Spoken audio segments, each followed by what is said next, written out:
Okey. Assalamualaikum warahmatullahi wabarakatuh. Pagi.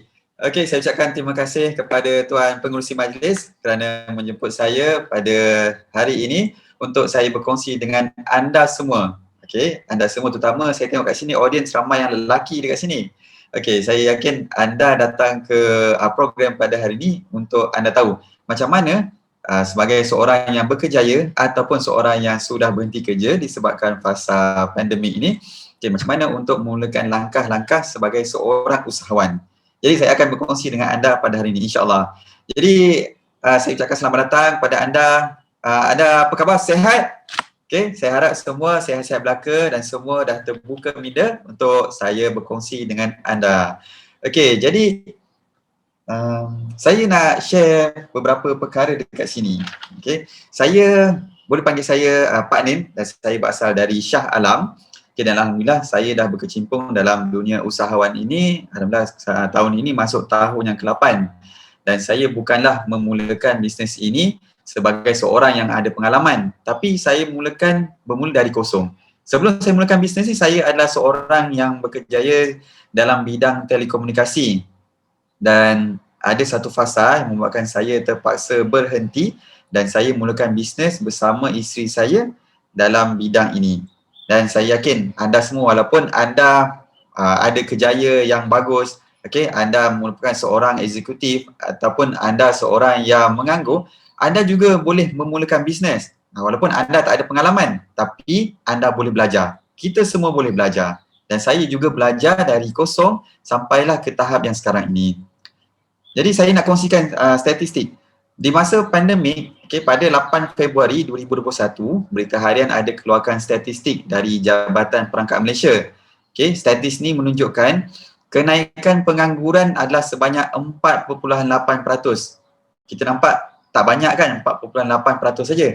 Tapi bila dikonvertkan kepada jumlah keseluruhan adalah seramai 700,000 lebih orang yang menganggur sekarang ni. Jadi saya kat sini nak menyeru.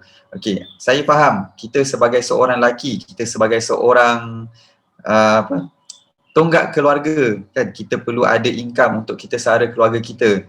Jadi kita perlu buat sesuatu yang lain, terutama kepada anda semua yang ada di sini yang mungkin baru saja lepas diberhentikan kerja ataupun terpaksa diberhentikan kerja kerana fasa pandemik, sebab fasa pandemik ini menyebabkan banyak sektor-sektor pekerjaan yang tutup.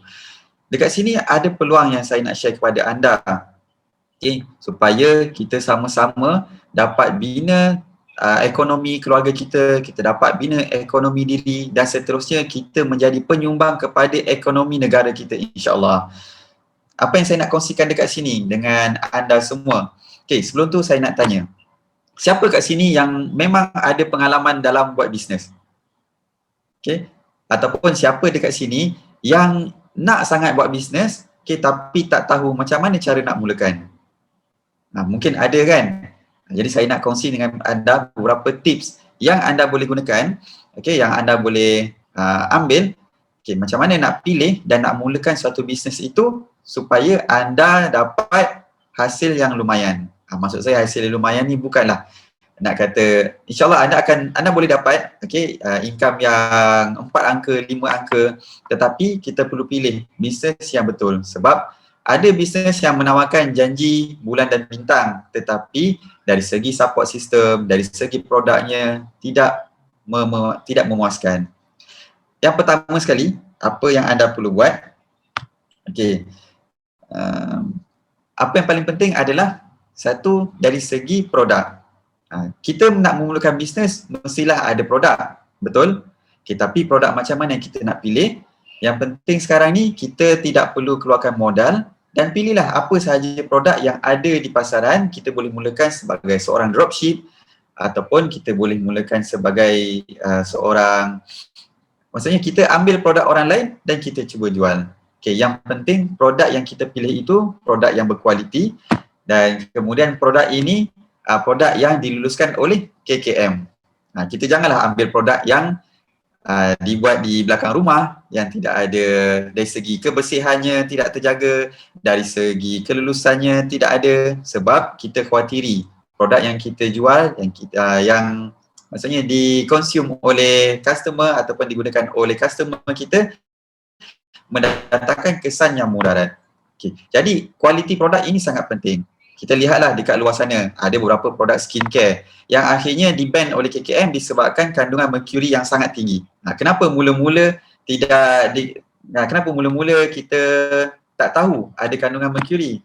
Disebabkan daripada respon pelanggan-pelanggan yang memberitahu dan yang menunjukkan kesan-kesan yang buruk akibat mereka pakai produk kosmetik yang mereka gunakan. Jadi kita nak elakkan daripada perkara ini terjadi pada kita, maka kita pilihlah produk yang betul, produk yang sesuai dan diluluskan.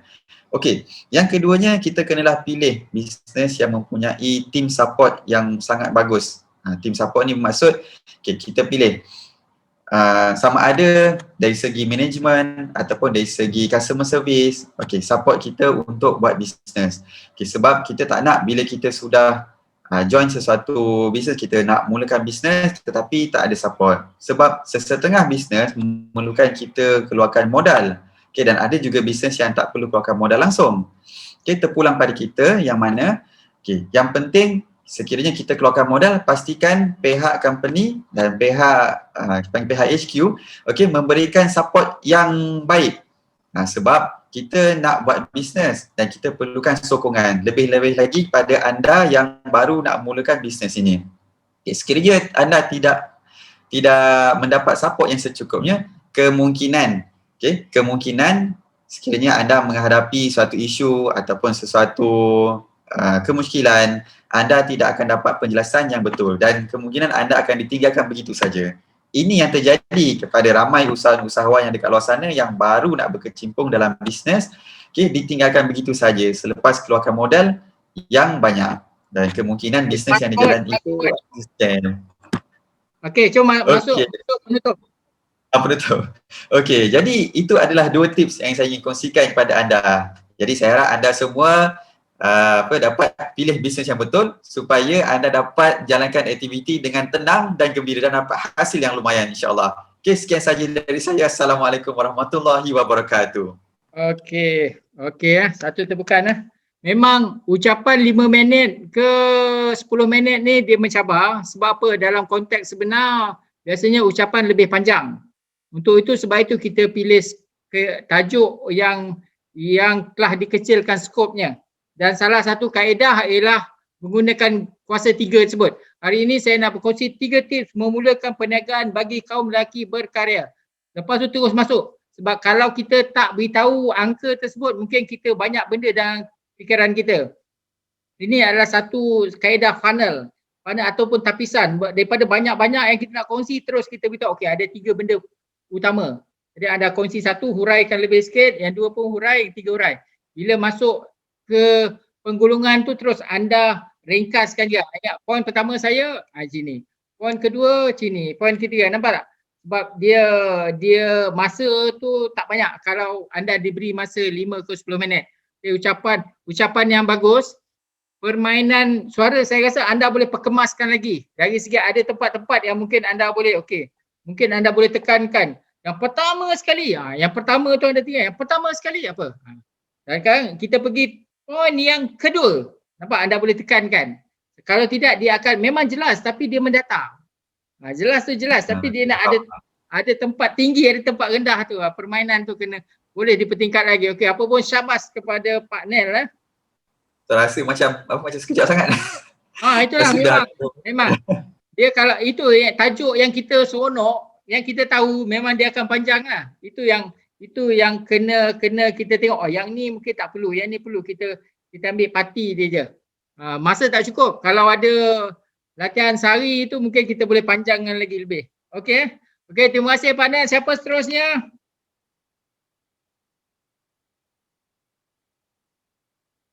Dr. Ishak ataupun Puan Tani, salah seorang? Siapa nak? Dr. Ishak dah bersedia ke?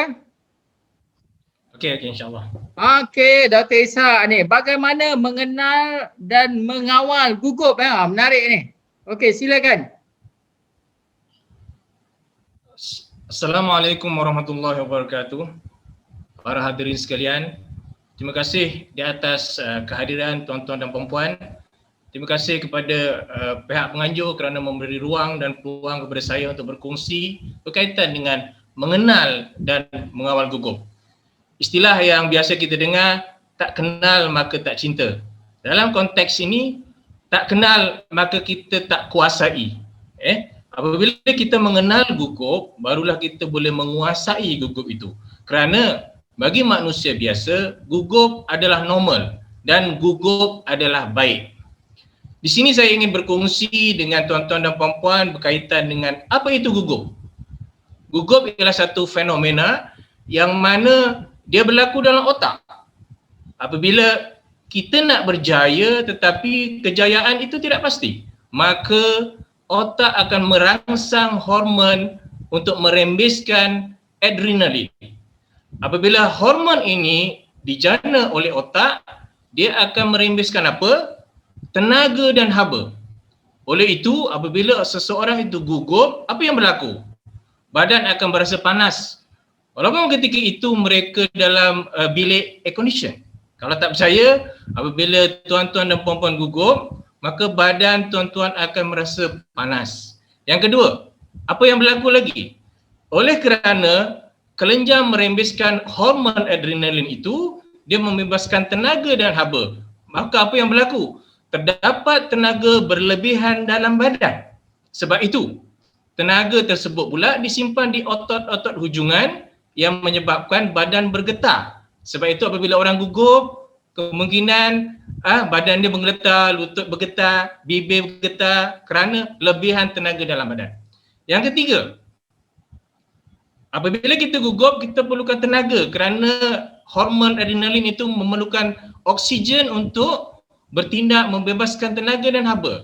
Oleh itu, jantung perlu bertindak lebih pantas, mengepam darah untuk dibekalkan kepada otak. Fenomena itu menyebabkan apabila orang gugup, dia akan jantung dia akan bergerak pantas. Sebab itu, orang yang gugup biasa mencungap. Okey, 3 fenomena yang berlaku apabila orang gugup ialah tadi yang pertama, badan berpeluh, yang kedua, dia akan mencungap, dan yang ketiga, dia akan bergetar. Kerana itu adalah elemen saintifik yang berlaku dalam badan kita. Bagaimana nak atasi? Kita dah kenal punca dia di otak, bagaimana nak atasi? Saya bagi 3 tip pada pagi ini, menggunakan tip yang mudah untuk kita ingat. ABC. A itu apa? Analysis audience. Apabila kita gugup, kita diberi peluang untuk berucap, bercakap, kita perlu tahu audien kita. Apabila kita tahu audien kita, kita boleh menguasai audien kita. Okey? Sebab itu kita perlu tahu siapa audien kita. A yang pertama. A, analysis audien. Kemudian B. B itu saya tamsilkan kepada kita kena bergerak. Kerana pergerakan itu menggunakan tenaga yang berlebihan dalam badan. Apabila kita menggunakan tenaga yang berlebihan dalam badan, maka kita dapat mengurangkan gugup tersebut. B seterusnya, kita kena bersedia.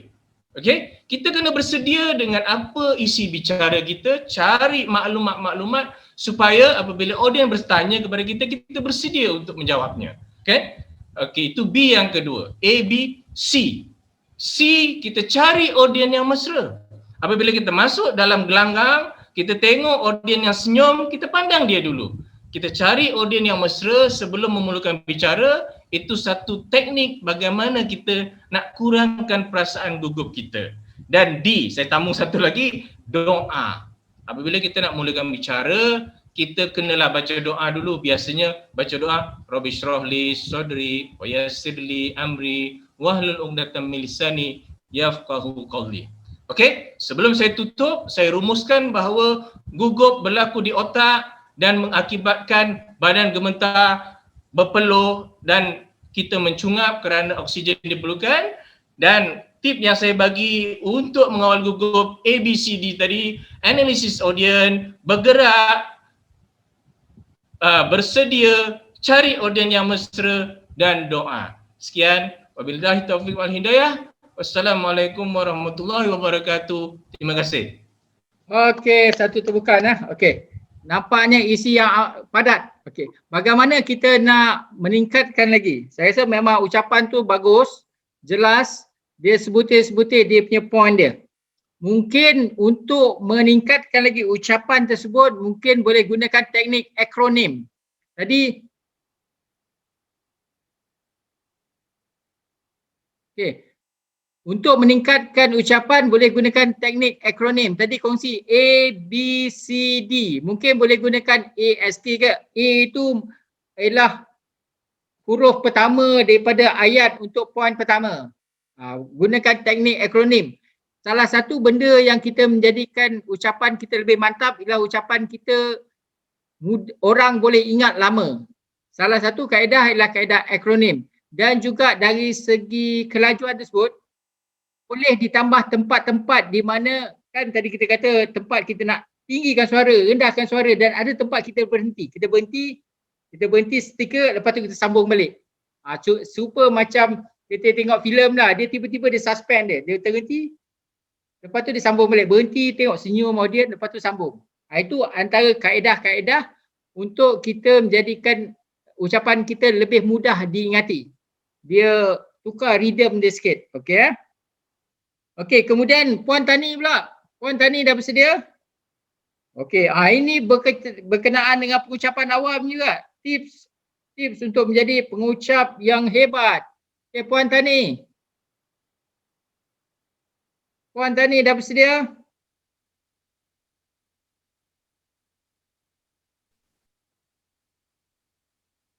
Boleh bagi laluan untuk peserta yang lain ke? Bagi okey lah, untuk Puan diorang? Tani. Okey, Puan Tani. Kita minta Puan Nurul Asma. Ini best ni, stres ni, tekanan. Bagaimana menangani tekanan? Puan Nurul?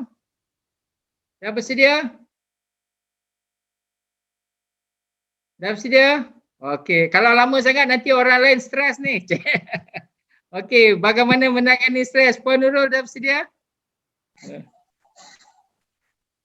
Okey, dah muncul dah. Kalau tidak stres, kita menunggu. Ya, dah bersedia ya? Okey. Nak sampai ke stres juga.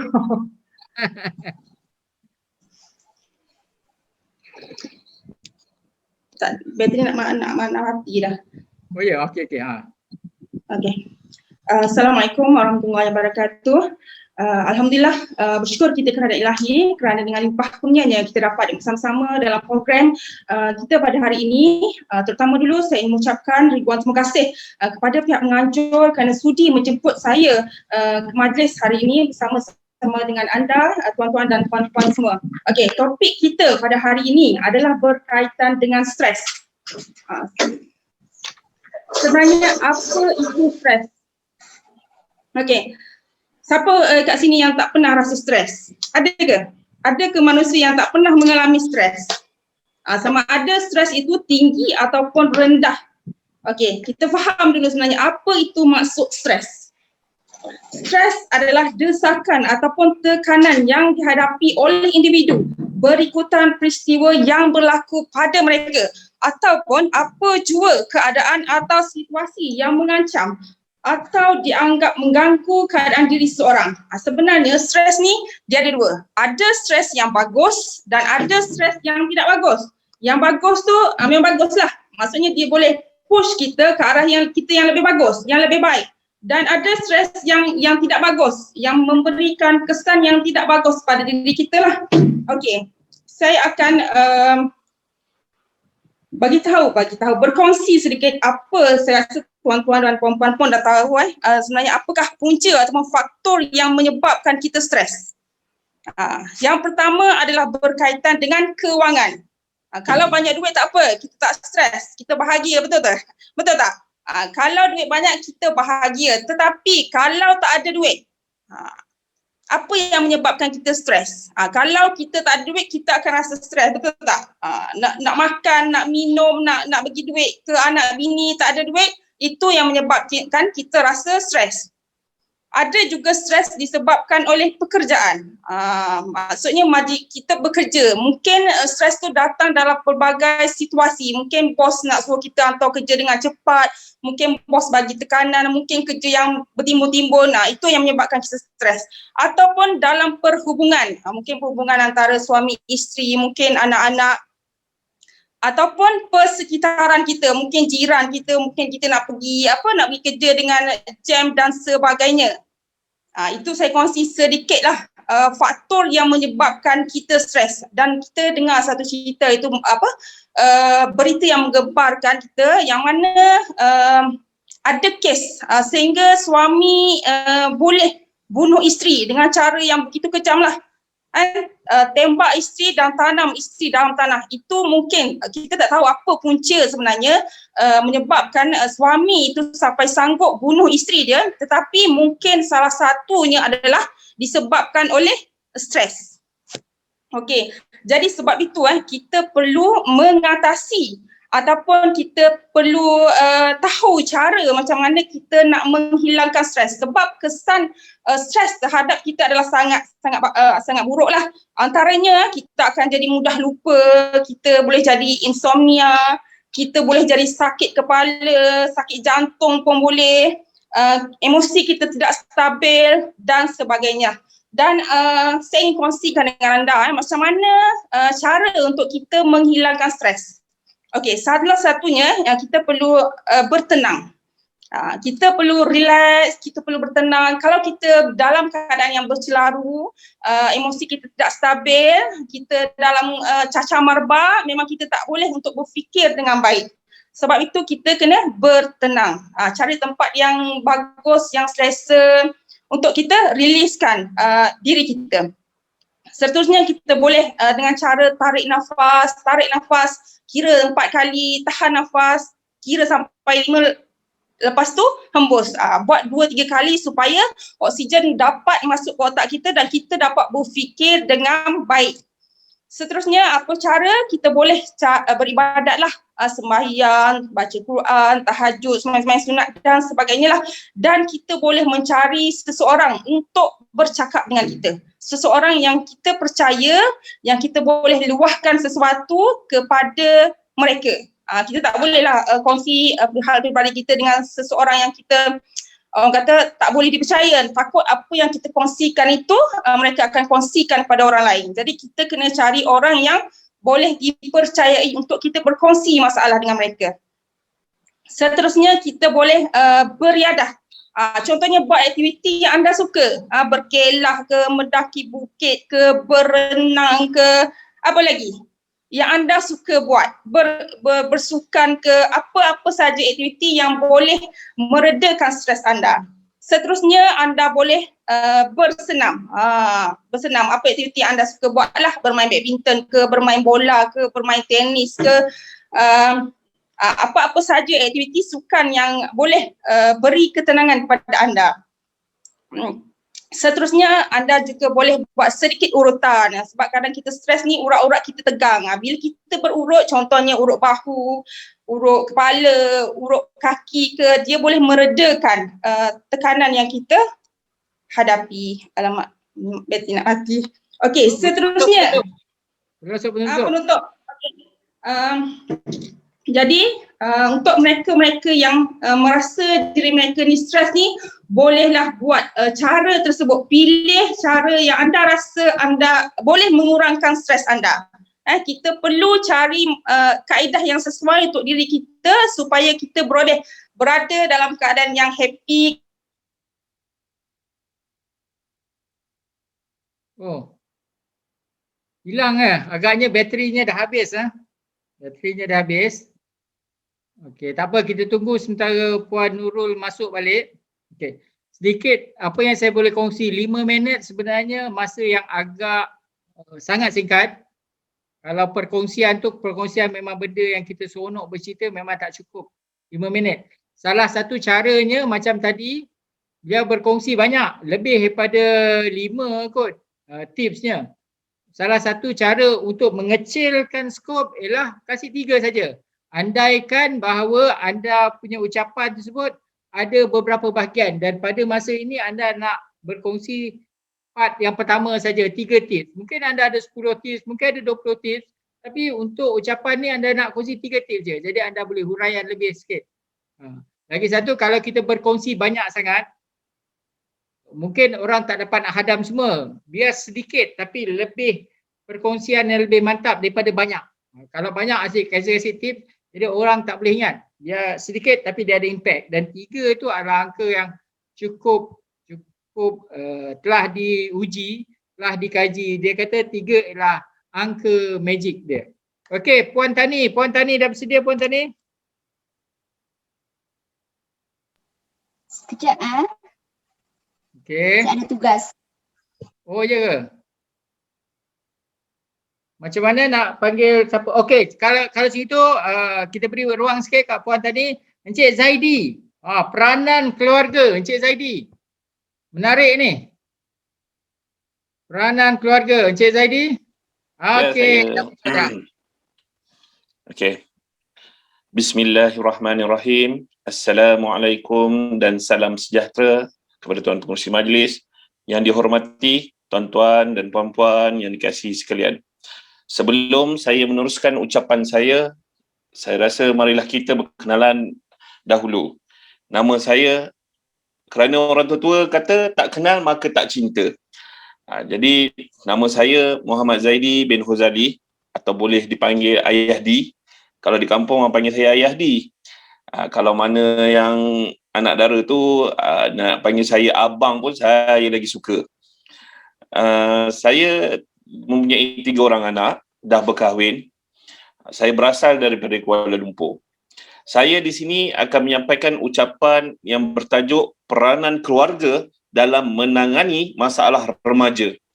Tuan-tuan dan puan-puan sekalian, institusi kekeluargaan merupakan satu ikatan yang berupaya membentuk akhlak anak-anak ataupun remaja.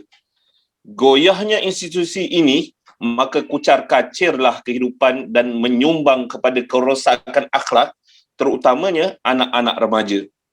Usia remaja merupakan usia kehidupan manusia yang penuh dengan pancaroba.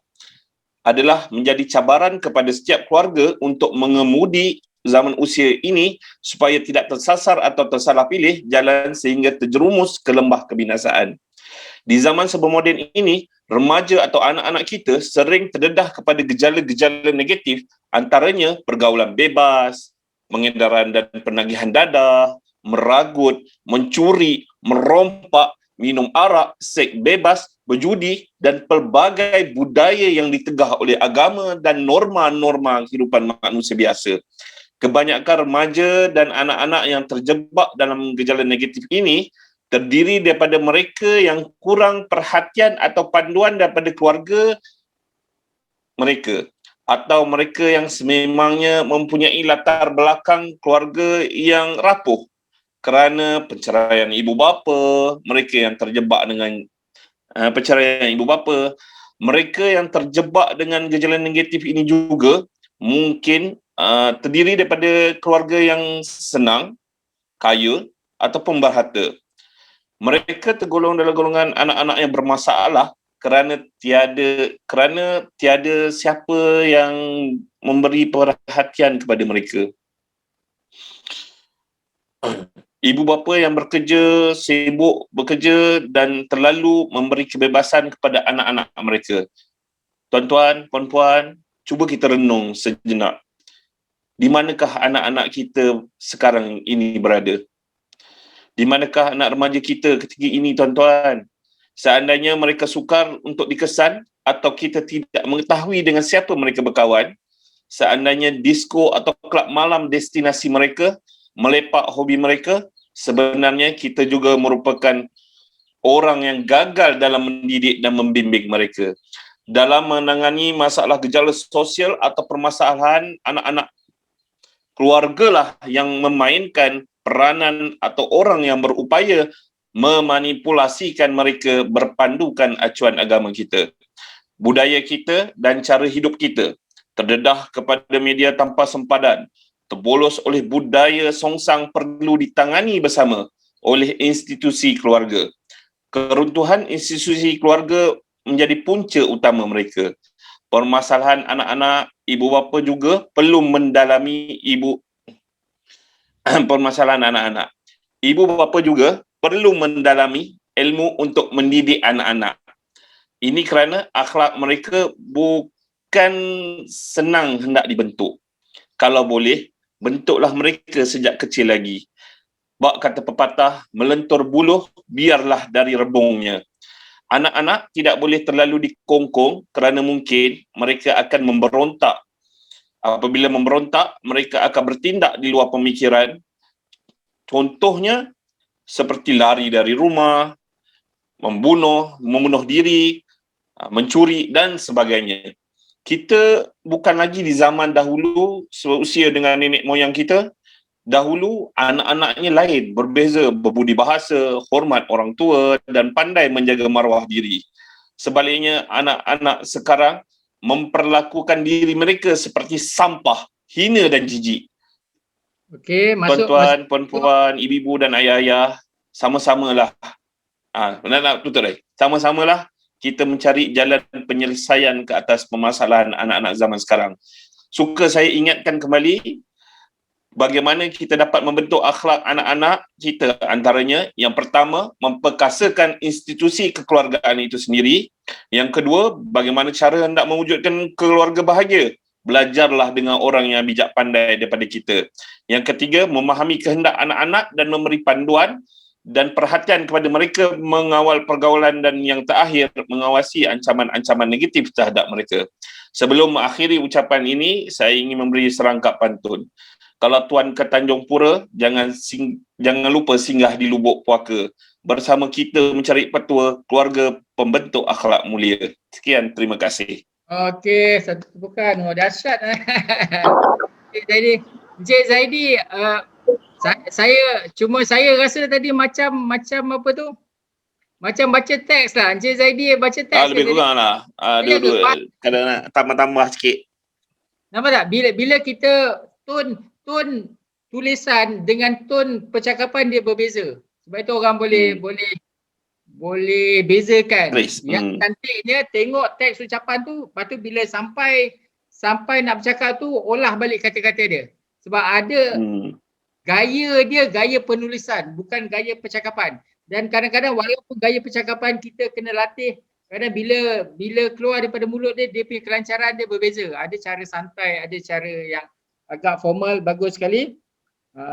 Tadi penutup yang bagus, siap ada pantun bagus. Kita untuk penutup yang cukup power, kita boleh akhiri dengan kata-kata hikmah, pantun dan sebagainya. Pantun tu baguslah. Tapi kalau yang lebih impact, mungkin kata-kata hikmah tu lagi impact. Saya akan tinggalkan anda dengan kata-kata daripada Tun Mahathir. Beri 2 rangkap. Dia punya tu kan. Pantun dia cantik, sedap. Tapi kalau nak dapat yang dramatik, gunakan kata-kata pujangga yang mencabar minda. Itu untuk tujuan dramatik. Dia ada berbagai-bagai kaedah untuk mendapat penutupan yang berimpak tinggi. Kita nak benda tu di hujung tu supaya orang ingat. Mungkin orang dah lupa dah apa benda lah dia cerita tadi. Lala orang ingat pantun je. Nampak tak? Yang hujung tu penting. Orang akan ingat. Itu yang penutup tu bagaimana kita sebutkan semula secara ringkas point kita. Jadi kalau orang tu tak ingat lah lama-lama, dia ingat penutup pun dah cukup bagus dah. Benda tu melekat ke kepala. Kita punya tujuan nak beri ucapan yang dia akan ingat. Benda tu akan kekal dalam ingatan dia. Okey, itu ucapan yang baik sekali daripada Encik Zaidi. Encik Zaki pula. Encik Zaki, okey. Tips untuk menangani COVID. Ni bagus ni. Ini berkenaan isu semasa berkenaan COVID ni. Encik Zaki. Okey, lepas tu Puan Nik Asia, lepas tu Puan Tani Yang lain kalau ada yang saya tak sebut nama yang nak berucap, kena cepat-cepat beritahu. Okey. Tuan, saya tak sempat dengar komen tuan tadi.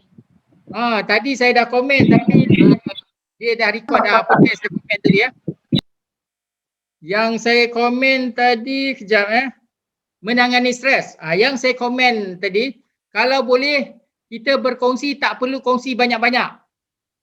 Sebab 5 minit tu singkat.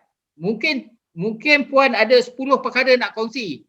Anggaplah ucapan anda boleh dipecah kepada 3. Untuk sesi ni nak kongsi 3 je. Pilihlah 3 yang paling penting. Okay, saya sebenarnya ada banyak nak kongsi, ada tips-tips bagaimana untuk menangani stres ini. Tapi pada hari ini saya akan berkongsi 3 yang saya kira amat penting, iaitu yang pertama apa, kedua apa, ketiga apa. Okey, kita mulakan dengan tips yang pertama. Tips yang pertama adalah kita mencari sahabat yang boleh mendengar masalah kita. Contoh, ceritalah. Saya ada satu kisah berkenaan dengan cerita huraikan. Lepas, okey, sekarang ni saya kongsi pula tips saya yang kedua, iaitu kita mencari hiburan. Contohnya mendengar lagu ke. Yang kedua. Yang ketiga, okey tuan-tuan, itu saja 3 untuk masa ini. Ada berbagai lain tapi saya nak anda ingat 3 ini. Ingat lagi tak? Yang pertama apa? Betul. Nampak tak? Anda buat untuk anda ulang balik. Sebab dia banyak tips. Kalau anda kongsi terlampau banyak, dia orang tak boleh ingat. Saya ada 25 tips untuk kuruskan badan. Wah, 25. Nanti balik, banyak-banyak kita kongsi, tak ada benda melekat ke kepala. Kita nak 3 tapi melekat ke kepala. Nampak tak? Jadi anda huraikan, ada cerita sikit, lepas tu masa gulung anda sebut lagi. Ingat lagi tak yang tips pertama tadi? Pertama tadi, okey. Yang kedua, ingat lagi, okey. Nampak tak? Anda ulang balik. Ulangan adalah satu kaedah untuk benda tu melekat dalam kepala. Tak banyak apa, tapi benda tu kekal. Anda boleh simpan untuk sesi-sesi yang akan datang. Pilih 3 saja. Okey, boleh ya, puan? Okey. Okey, seterusnya Encik Zaki. Encik Zaki dah bersedia yang berkenaan dengan COVID? Okey, kalau cerita Puan Nik Asia. Puan Nik Asia boleh unmute. Puan Nik Asia ni best ni, berkenaan rasuah ni. Puan Nik Asia kerja dengan SPRM ke? Cuba je. Saja je. Okay, kena on video. Tak boleh lah. Tak boleh tak apa. Okey, Maaf. kalau tak boleh kita dengar audionya. Okey, boleh mulakan. Okey. Assalamualaikum warahmatullahi wabarakatuh. Hari ini saya ingin berkongsi. Nak kenalkan nama dulu. Buat pembukaan lah. Pembukaan macam saya cakap dia, pembukaan. Okey. Okey, saya kenalkan diri saya. Nama saya Nik Asia binti Omar, bekerja sebagai penolong kanan penguasa di SPRM dalam Selangor. Saya baru dalam bidang ceramah ni. So memang saya mencarilah kursus-kursus yang macam ni. Dan hari ini saya ingin berkongsi untuk tentang rasuah. Berkongsi kepada hadirin-hadirat kan, tentang rasuah. Okey, rasuah ni adalah satu ancaman di negara kita. Pada tahun lepas, tahun 2020, kita ada 998 tangkapan rasuah yang telah dibuat. Dan sebahagian daripadanya telah didakwa di mahkamah dan dalam perbicaraan. So di sini saya ingin share dengan tuan-tuan dan puan-puan tentang ada 4 kesalahan utama dalam akta rasuah. So kita ambil formula ya, formula A, B, C, D yang tuan-tuan dan puan-puan kena ingat dan sering berlaku di sekeliling kita dalam masyarakat kita hari ini, iaitu A, ambil, B, beri, C, claim, dan D adalah duduk. Maksudnya saya akan terangkan. Okey, A, ambil tu adalah kita meminta ataupun mengambil rasuah. So mana-mana orang yang mempunyai kuasa, dia of course lah dia ada peluang ataupun ruang untuk meminta dan juga mengambil rasuah. Itu adalah menjadi satu kesalahan. Kalau B pula, kena ingat D adalah beri. So sebagai mana-mana orang saja, sama ada orang awam ataupun siapa saja yang menawarkan ataupun memberi rasuah kepada mana-mana orang juga ataupun penjawat awam untuk untuk melakukan atau tidak melakukan apa-apa yang berkaitan dengan tugas dan prinsipal dia, maksudnya dengan jawatan dia dan tugas dia. So dia memang itu menjadi satu kesalahan kerana memberi rasuah. Yang C pula adalah claim. Claim ni kalau kita membuat tuntutan palsu. Contohnya kita sebagai kontraktor, kita telah dapat kontrak daripada satu jabatan dan kita tidak memberikan khidmat yang sepatutnya seperti mana kontrak yang telah diberikan kepada kita, dan kita telah membuat tuntutan dan itu adalah satu kesalahan. Ataupun kita pergi berkursus tetapi kita menggunakan kenderaan jabatan dan kita balik kita claim menggunakan kenderaan sendiri. Itu adalah juga termasuk dalam kesalahan dan dalam akta rasuah. Ataupun pergi kursus, duduk rumah saudara mara tetapi balik claim hotel pun salah. MC palsu pun salah. Okey, dan duduk ini adalah untuk ketua-ketua jabatan yang membuat keputusan menyalahgunakan kuasa dia untuk memberikan kontrak kepada saudara mara dia. So dia boleh mempengaruhi keputusan tersebut. So maka dia melakukan kesalahan. Itu sama ada memberi kontrak kepada saudara mara, kepada syarikat-syarikat isteri, syarikat-syarikat anak, menantu dan sebagainya. Dan termasuk jugalah kalau dia dia maksudnya kalau kita tahu dia dah melakukan kesalahan tu, maksudnya dia bagi kepada saudara mara dia, kita boleh bagi info lah kepada pegawai SPRM ataupun pejabat SPRM yang terdekat. Okey, kalau contoh dalam company swasta tapi dia mengambil saudara mara dia sendiri untuk bekerja dekat situ, itu bukan kesalahan dalam akta rasuah. Itu berbeza. Itu saya bagi contoh. So dah cukup ke 3 minit? Okey, dah. Okey, masuk penutup. Masuk penutup lah. Okey, penutup saya ingin tuan-tuan dan puan-puan mengingati balik formula yang telah saya berikan, iaitu formula A, B, C, D, dan bolehlah tuan-tuan dan puan-puan share kepada family, kepada anak, isteri dan juga jiran-jiran, kawan-kawan supaya sama-sama kita untuk tidak terlibat dan mengelak diri kita daripada melakukan kesalahan rasuah, supaya hidup kita lebih selamat dan terjamin. InsyaAllah. Sekian, terima kasih. Okey, terima kasih Puan Nik Aisyah. Okey. Saya sebenarnya ingat daripada SPRM, saya pernah pergi satu convention. Dia pegawai tinggi SPRM. Mula-mula saya tengok dia ni serius sangat. Tapi bila dia dah kasih ucapan tu memang dia orang tak bosan lah. Saya lupa nama dia. Dia saya terkejut juga sebab dia boleh buat lawak, dia boleh apa, mana dia sejam, sesi dia 40 minit tu memang tak membosankan lah.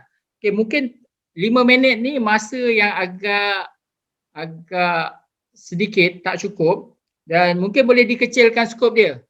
Mungkin beritahu, buat perkongsian apa yang orang tak tahu. Mungkin anda boleh mula tahu tak tuan-tuan, rasuah ni bukan setakat memberi dan menerima, tetapi mencadangkan pun anda boleh disabitkan bawah kesalahan akta sekali-sekali cakap. Boleh jadikan itu sebagai pembukaan anda. Lepas tu perkenalkan diri dan masuk dalam isinya. Ataupun boleh berkongsi mengatakan bahawa tahukah anda tidak perlu menerima rasuah untuk ditangkap kerana rasuah. Anda hanya perlu bersetuju dengan amount rasuah tersebut. Contohnya, orang nak kasih rasuah, dia setuju, dia ngangguk, beritahu kat dia bahawa itu sudah mencukupi untuk disabitkan kesalahan dan sebut dia punya akta dia. Nampak? Dia akan jadi menarik. Menarik dia mungkin anda tak bercerita macam pelajar yang nak belajar pasal rasuah, tetapi orang awam dia tak tahu. Oh, dia ingat rasuah hanya begini, tetapi ada benda yang diingat bukan rasuah tetapi sebenarnya boleh dijatuhkan bawah rasuah. Itu kaedah yang anda boleh ambil. Dia menjadikan menariklah. Itu antara benda yang anda boleh ambil, cukup bagus. Saya sendiri membuat sesi coaching, kalau sesiapa berminat nanti boleh hubungi sebab saya ada di dalam grup tersebut untuk kita boleh buat sesi coaching lah kalau siapa yang nak ada sesi tambahan selepas ini. Okey, itu Puan Nik Asia daripada SPRM. Encik Zaki. Encik Zaki dah bersedia ke Encik Zaki? Tips untuk COVID. Encik Zaki. Kita dah sampai pukul 1 ni. Kita nak habiskan. Encik Zaki. Tak bersedia ke macam mana? Encik Zaki masih dalam ni? Oh, tak ada jawapan Encik Zaki nak memberikan ucapan? Okay. Berkenaan dengan COVID tadi, Encik Zaki ada lagi tak?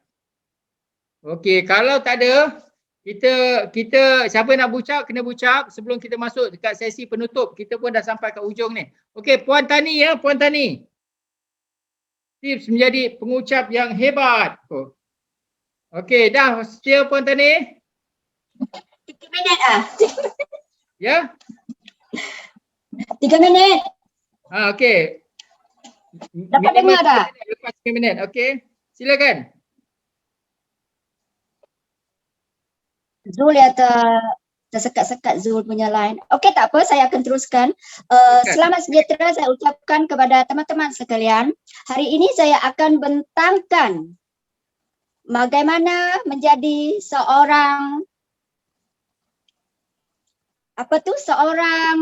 tajuk dia tadi Zul? Pengucap yang hebat. Menjadi seorang pengucap yang hebat. Saya nak tanya teman-teman sekalian, adakah teman-teman sekalian berasa anda seorang pengucap yang hebat? Mungkin ya, tetapi mungkin perasaan gugup tu ataupun apa-apa yang tersirat dalam diri kita. Baiklah, di sini saya akan bentangkan, huraikan macam mana untuk mengatasi segalanya. Pertama, apa yang perlu ada sebagai seorang pengucap yang berkibawa, seorang pengucap yang hebat? Beliau hendaklah berpakaian kemas, segak dan bersih. Yang kedua, beliau hendaklah berkeyakinan. Maknanya berkeyakinan itu maknanya dia kena bersedia untuk memberi ucapan yang selanjutnya. Dan yang ketiga, beliau hendaklah memenuhi ciri-ciri apa yang hendak dibentangkan dengan isi-isi yang lengkap. Dan beliau juga mesti berkeyakinan dan hendaklah meyakinkan peserta yang datang. Baiklah teman-teman, di sini saya tak nak bagi panjang lebar untuk mengupas kembali, untuk memberi lebih lanjut lagi. Saya cadangkan anda mengikuti kursus kita iaitu kepentas.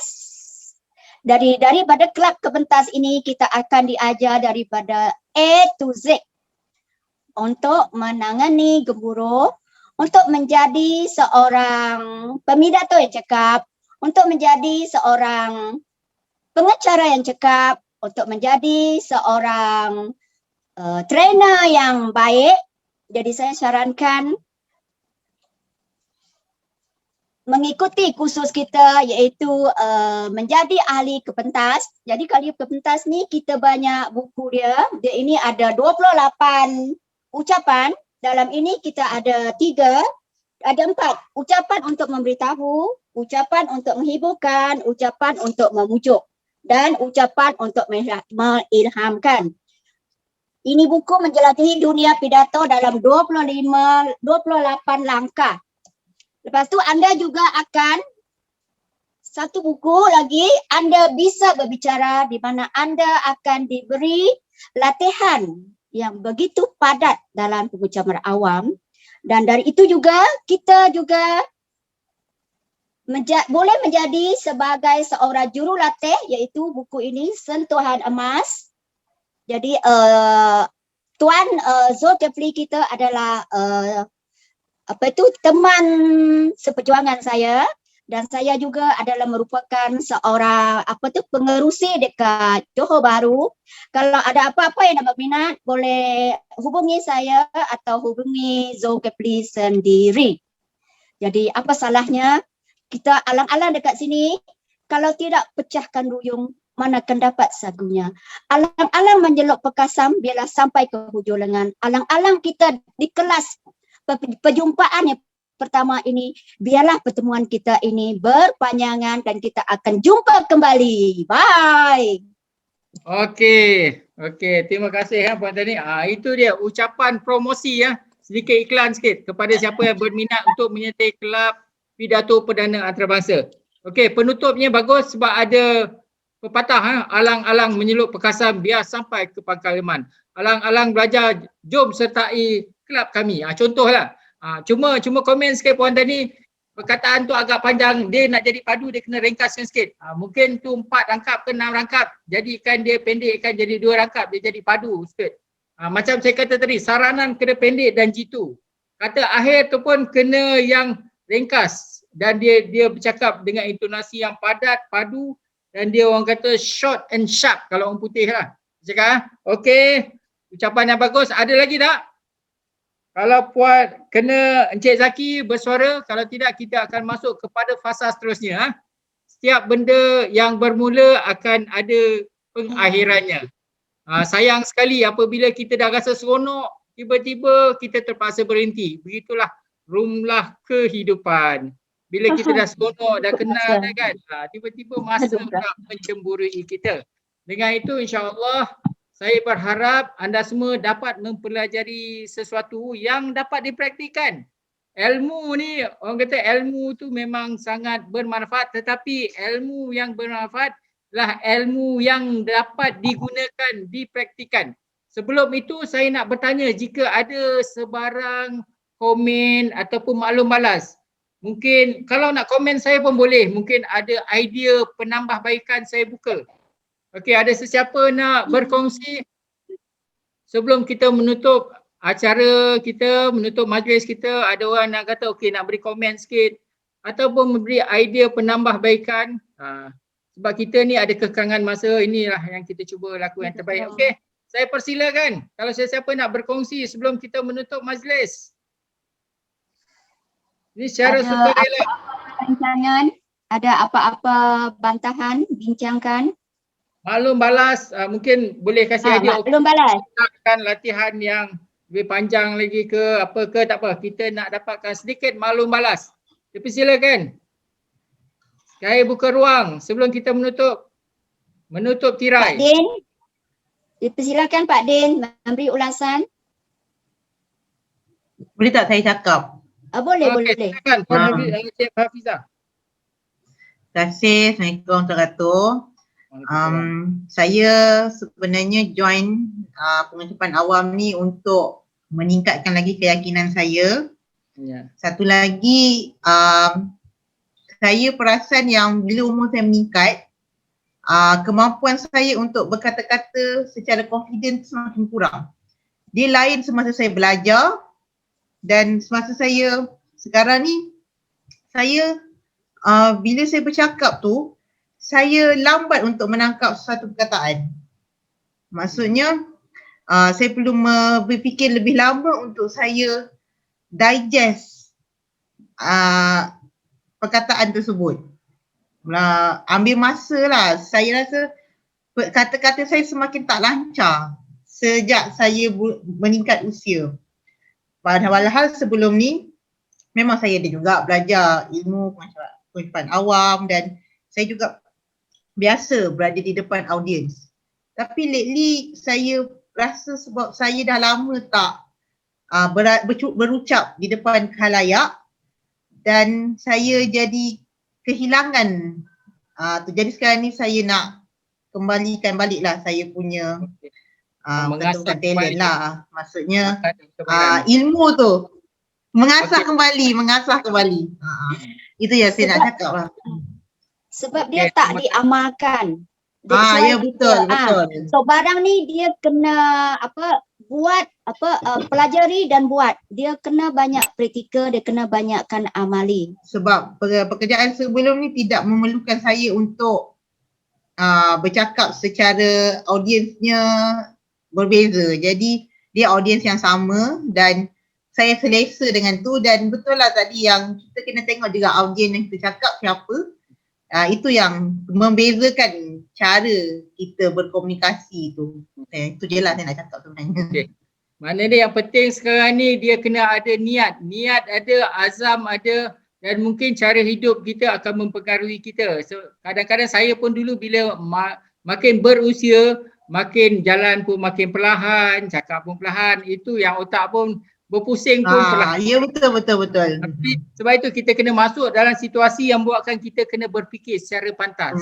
Dan juga benda-benda ni ialah seumpama skrip. Kalau kita dah selalu tu kita dah ada skrip dalam kepala. Benda tu dah masuk dalam minda bawah sedar kita. Kita tak perlu fikir panjang. Yang jadi masalah dia sebab bila kita nak bercakap tu banyak kita nak fikir. Kita nak cari ayat dia, kita nak cari kita nak proses dia, kita letih. Tapi kalau kita dah biasa, skrip tu dah berada dalam minda bawah sedar kita. Dia dah di ujung lidah kita. Kalau boleh kita nak begitulah. Supaya kurangkan berfikir. Supaya macam kita bawa kereta, baru belajar kan, mata celik lah pandang kiri kanan. Dah lama-lama pegang steering pun sebelah tangan je, relax je, tak fikir. Sebab unconscious mind kita dah ingat. Kan? Begitu. Okey, input yang cukup bagus. Boleh. Terima kasih lah. Salah satu tips dia untuk jadi yang lebih bagus, yang saya pun kena nasihat diri saya ialah berlatih. Kalau dulu saya suka memberikan cadangan berlatih di depan cermin. Tapi zaman sekarang ni lebih bagus daripada berlatih depan cermin, berlatih dan record. Lepas tu anda perhatikan diri anda. Saya sendiri bila saya record, bila saya tengok balik ucapan saya macam-macam saya komen. Kalau kita berucap kita tak nampak tapi suara aku macam itu kan. Macam itu aku buat. Itulah cara yang terbaik. Berlatih, record dan perhatikan bagaimana anda beraksi. Banyak benda yang akan anda mungkin tak puas hati lah nak perbaiki lagi. Okey, ada yang lain yang ingin berkongsi? Saya berharap anda telah mendapat apa yang anda hajati dan tercapai dengan hasratnya. Dengan kekangan beginilah, kekangan dengan masanya, dengan situasi dalam talian kita. Kalau dalam situasi fizikal sebenarnya mungkin ada banyak lagi benda kita buat. Okey, ada lagi yang nak berkongsi sebelum kita tutup? Cuma saya nak tanya sama ada ke pentas ini memang online ini merupakan satu tradisi ataupun kerana PKP ini. Sebab bagi saya lah pengucapan awam ni kita perlu real, perlu berada di pentas. Barulah kita rasa gemuruhnya itu. Sebab ini kita berbicara dengan laptop, dengan apa ni, dia tak sama. Kadang-kadang kita bagus dari segi idea apabila berada macam ni online ni, tapi apabila di pentas yang sebenar kita beza. Cuma nak tanya adakah ke pentas ini praktisnya memang ada yang online untuk pengucapan awam? Nak pertanyaan. Terima kasih. Okey secara biasanya memang kita buat secara fizikal, kita berjumpa 2 kali seminggu di Malaysia. Kita ada 20 cawangan, di setiap zon kita ada 5 cawangan. Di selatan contohnya Seremban, Melaka, JB, Batu Pahat ada, dan Singapura itu zon selatan lah. Dan online ini dalam talian ni adalah satu norma baru sebab kita tak berjumpa dan kita membuat talian. Tetapi pada saya sendiri, walaupun tanpa COVID, sebenarnya ada berlaku era di mana orang nakkan dalam talian. Dalam industri latihan pun orang dah jadi sekarang, zaman sekarang ni orang malas. Orang malas nak bawa kereta, orang malas nak susah payah, kalau boleh dia nak yang mudah dalam talian. Tetapi ramai orang tak biasa dengan dalam talian. Ada orang yang dalam talian tak mau. Dia nak fizikal juga dan berlaku dua mazhab lah, 2 pendekatan. Ada orang nak suka online, ada orang yang tak mau online, dia nak fizikal juga. Pada saya dia perlu berlaku, dua-dua perlu berlaku. Tetapi yang setakat sekarang ni utamanya masih fizikal. Dan kembali kepada tadi, kita memerlukan audiens, dia ada satu dunia baru, dunia di mana dia berlaku dalam talian. Di mana tidak semestinya pengucapan awam anda berucap di depan orang ramai yang mendengar pada masa yang sama. Pengucapan awam termasuk anda bercakap di depan kamera dan audiens anda mendengarnya kemudian. Itu pun pengucapan awam. Tetapi yang lebih mencabar apabila berlaku di dalam talian dan audiens anda mendengar pada masa yang sama. Itulah yang berlaku sekarang live. FB live, YouTube live. YouTube live ni leceh sikit lah sebab bukan semua orang boleh buat. Dia kena subscriber dia lebih pada 1000. Ada Insta live. Kalau anda biasa di atas pentas, mungkin anda tidak biasa dalam live. Itu kemahiran yang berbeza, anda kena berlatih. Maksud saya dunia kita ni luas. Ada dunia di atas pentas, ada dunia pentasnya di dalam talian dan audiensnya pelbagai. Audiens tersebut, saya sendiri walaupun saya biasa naik atas pentas, apabila saya buat live, dia merupakan cabaran yang berbeza. Sebab apa? Audiens dia. Kadang-kadang audiens, saya biasa berucap di depan orang yang nakkan ilmu. Bila kita buat live, kadang-kadang audiens kita terlampau banyak. Kadang-kadang adik-beradik kita, saudara kita, ada audiens yang kita tak selesa. Maksud saya, cabaran yang berbeza. Kita kena kuasai bagaimana nak beri di atas stage. Kita kena kuasai juga di dalam talian, live. Audiens kita daripada ramai orang. Kadang-kadang orang itu yang menjadi dia tak selesa buat FB live sebab dia rasa takut. Audiens, nampak tak kita kongsi tu, audiens tu memainkan peranan. Okey, berbalik-balik, setakat sekarang ni fizikal ialah benda yang kita anjurkan. Kita nak juga jumpa secara bersemuka, itulah sebagusnya. Tapi kita ada laluan untuk dalam talian dan ada kemahiran-kemahiran dalam talian yang kita perlu kuasai.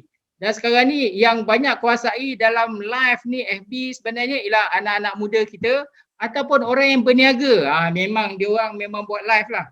Macam kita buat apa nak live ni, mungkin era kita lain sedikit. Kita suka pidato atas pentas lah. Tapi kita kena kuasai semuanya. Dunia ini luas, banyak bidang-bidangnya. Dan salah satu pendekatan saya sendiri, ada orang masuk dalam kelab ini dia menekankan bahasa. Ada orang menekankan pidatonya. Saya lebih kepada komunikasi dan umum. Saya lebih menekankan kepada versatilenya, kepelbagaiannya. Apabila tolak untuk masuk Dewan Negara ke, kita boleh berpidato cara orang berpidato. Memertabatkan bahasa Melayu. Tapi kalau kita berbicara dengan anak-anak muda, kita boleh lebih santai. Penekanan saya secara peribadi ialah versatile. Itulah penekanan saya. Saya bukan guru bahasa. Mungkin sebab itu ada perkataan-perkataan yang orang komen. Itu tak apalah, dia memang guru bahasa. Saya bukan pendekatan begitu. Saya punya pendekatan ialah versatile. Tetapi kalau kita masuk dalam dunia mereka, kita kena jadi macam mereka lah. Kita kena tahu tata bahasa dia, perbendaharaan bahasa yang betul lah. Versatile tu menjadikan kita boleh jadi mantap di dalam dunia dan pentas yang berbeza. Pentasnya berbagai-bagai pentas. Kita kena kuasai kesemuanya kalau boleh lah. Okey, ada tak soalan lain?